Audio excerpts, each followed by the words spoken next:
être surpris Ouais. et être presque anéanti au fur et à mesure, parce que on parle de ça, mais dans les couples ça peut arriver aussi, au travail ça arrive malheureusement souvent, donc voilà, il y a plein de moments où ça peut nous arriver d'être C'est vrai. en prise psychologique par rapport à quelqu'un d'autre.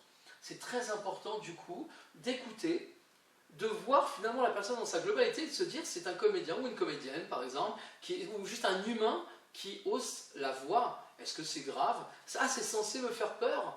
Vous voyez, l'analyse, un petit... Enfin, je dis vous voyez, je ne vous vois pas, oui, non, mais en parlant je prends la caméra. aux Voilà, auditeurs, c'est ça. Donc du coup, voilà, aux spectateurs. on a une analyse complètement différente, une vision complètement différente de finalement la chose qui est en train de nous arriver. Ça s'appelle l'objectivité.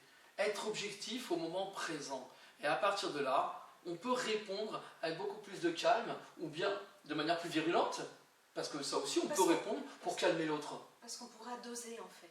Tout à fait. La confiance en soi nous permettra de doser nos émotions, de pouvoir prendre du recul, d'être objectif et de se dire voilà, la situation est comme ça, je peux réagir comme ça. Si je choisis de réagir comme ça. C'est ça? Oui, c'est ça. Oui, tout à fait. J'ai compris la leçon. D'accord. C'est très bien. Alors on peut partir aussi sur la relation à l'autre. Tout à l'heure je disais la relation à l'autre, mais c'est aussi s'aimer soi, c'est important par exemple pour plaire à quelqu'un d'autre. Une fille nous plaît quelque part. L'amour de soi en fait. C'est très important. Et il faut se découvrir aussi. D'où ces portes qu'on expérimente un petit peu. Finalement, ce stage de confiance en soi va être une porte pour certaines personnes ou pour certains participants, une porte qui va leur permettre, enfin une porte qui va s'ouvrir finalement, sur la possibilité de se dire je m'aime, oui. Je suis quelqu'un de bien, j'en vaux la peine. Moi l'objectif, voilà, c'est vraiment de se dire je me découvre, je suis capable de, oula, j'aurais jamais cru, il y a encore 5 heures avant, pouvoir faire ça.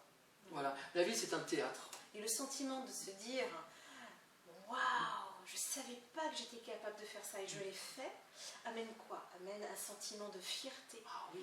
Et ce sentiment de fierté nous amène sur quoi? Sur des stratégies qui vont nous amener vers du bien-être, oui, le fait de se sentir bien parce qu'on est fier de soi. Donc des stratégies positives de notre vie. C'est ça le plus. Et ben voilà. Et bien, voilà.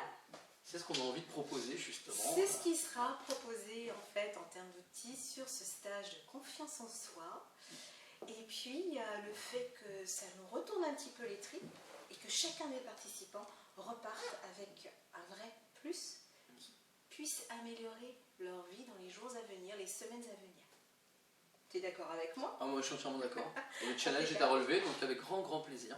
Donc, super Tony, top là. Ah bah, Et on puis, espère vous voir vraiment. On donne rendez-vous le 5-6 mars. Donc stage de confiance en soi, communication répartie à Rennes. Tous les détails sur Booste ta vie agit et sur le site du stage de confiance en soi. À bientôt. À bientôt.